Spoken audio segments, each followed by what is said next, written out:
Let's do 175 today and call it a win for the toe and a win for science as we continue to battle the affliction known as steel-toe derangement syndrome. I probably shouldn't tell STDS sufferers that I make my return to the ring today.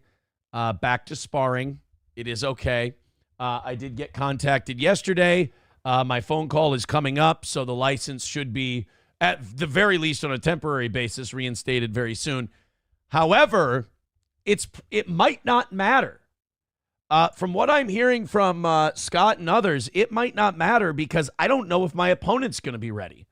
We have not heard hide nor hair. Like 2 weeks ago, we heard we should be able to put this together. This should be easy. Nothing since then. They haven't gotten a hold of the guy. The gym says that he hasn't answered about it. So I'm now at the point where it looks like we're going to be, our fight license is going to be good for February 22nd, but we don't have a fight. So when I talk to Scott today, when I go back in, we're going to have that discussion about whether or not do we start looking for somebody else? Because this is the one we want. Like, this guy and I, we've worked together in sparring and other places in different gyms handful of times. It's pretty, I mean, he's like 6'7", 260. I like this is going to sound gay. I like the bigger, slower guys. It's not, look, you understand what I mean. Let's be mature about this, please. And I kind of got my heart set on this one. And I don't know. I think today I'll have that conversation because things are moving along well with the appeal and everything else. We're going to have to talk about whether or not we've got to look somewhere else because February 22nd is not that far away. Mild says weight progress update. I will say this. The weight when I got sick, my weight stayed the same. So I'm still at 223. But I was supposed to be going down, and when you get sick, you eat, you don't eat, whatever it is. But still 223, but I don't feel good. You know what I mean? Like, I'm just coming off of having probably influenza. SP called me a gay F word in my inner sleep last night. That was demoralizing. I woke up at like 3 a.m. for a little bit. And, just to toss and turn a little bit and then go back to sleep. I sat up, laid back down, went to bed. But when I sat up, SP goes, God damn it, what did she say?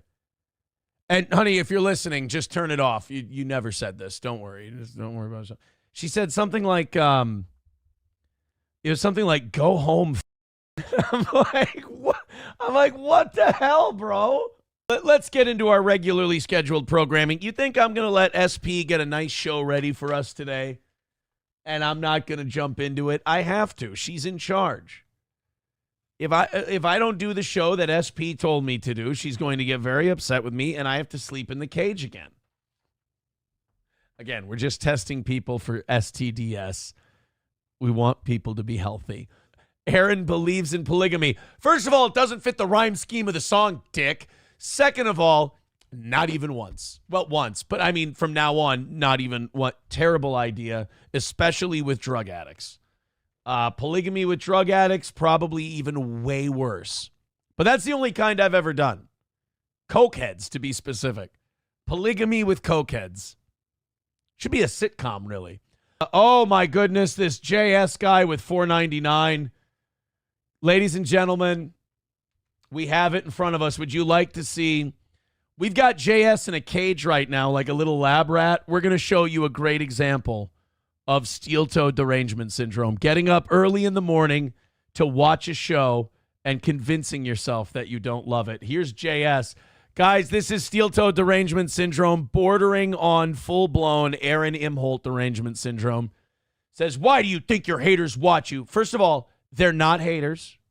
You cannot get up this early and watch this program and be as dedicated without loving. You just have psychological problems. It's probably your dad's fault. You'll be okay.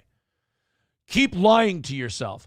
Hey, if you're going to be like an illness and science denier, that's on you. We watch you because by the way, this is psychological. This is another incident of steel-toe derangement syndrome. Notice the we. in this statement. This was always troubling to me. Crazy radio fans were like this too. It's always we. It's always one guy speaking for a group. And it's always a guy you know doesn't have any friends. It's a guy who there's no we. There's just him. He probably imagines me being in the room with him sometime. But okay, he says, we watch you. Again, guys, when they say we, you just smile and nod with them. We don't want to provoke steel-toe derangement syndrome because it can cause temporary psychosis. Because watching a loser beg for money is so funny to laugh at. There's the cope. Did I not tell you? One of the side effects of steel-toe derangement syndrome, endless coping. You cannot watch this show and be so emotionally invested and it's all on your end. It's because of me. I've been doing this too long. Coolest moment of the Super Bowl so far has to go to the Philadelphia Eagles, Josh Sweat. Josh Sweat had the greatest moment of any Super Bowl presser thus far. If you suffer from steel-toe derangement syndrome, it is advised that you do not listen to this clip. Ladies and gentlemen, Eagles starting defensive end Josh Sweat and another way for the toe. Hey, thank you, Josh. Josh Sweat is a big fan. And I want to thank Will Heron for getting that clip and for also not telling Josh Sweat that I'm a Vikings fan. Another way for the toe. Hey. Love you, bro. I'm this close. I'm this close to pulling for the Eagles in the Super Bowl. I told Will Heron yesterday and today, I said, you get Saquon Barkley saying another win for the toe, and I'll root for the Eagles. Eagles. In fact, Rumble Friday, I will go out Thursday. I'll get an Eagles t-shirt or a hoodie, and I'll wear Eagles gear if Saquon Barkley says another win for the toe. Chevy fan says, you need hairline coverage. Oh, I know. Because it's long now. I'm getting a haircut tomorrow or Friday. Probably tomorrow. I'll have time tomorrow to get it. I haven't been healthy enough. I didn't feel like going somewhere sick and getting a haircut person sick. But now that it's so long, I have to comb it back on the sides, and then I comb it back. I get it wet. I comb it back on the top, and then comb it forward, and then around and do everything. And when I combed it back today, I went, holy shit! You know what my hairline's looking like nowadays? Hannibal Lecter and Red Dragon. Let's pull that up. Right? Holy shit. Hopkins and I in Red Dragon looking exactly the same. When I slick my hair back like that, I look just like Anthony Hopkins in Red Dragon. The problem is he was like 62 when he made that movie. I ain't anywhere near 62, bro. By the way, if you notice me ratcheting up the steel-toe derangement syndrome, it's because my spies got back to me. It's really bothering people. It's bothering people so much that they're yelling and screaming about how it's not bothering them. It's not bothering me, and I don't have meltdowns over it, as they literally have a meltdown over it. It's too easy. I'm too much more.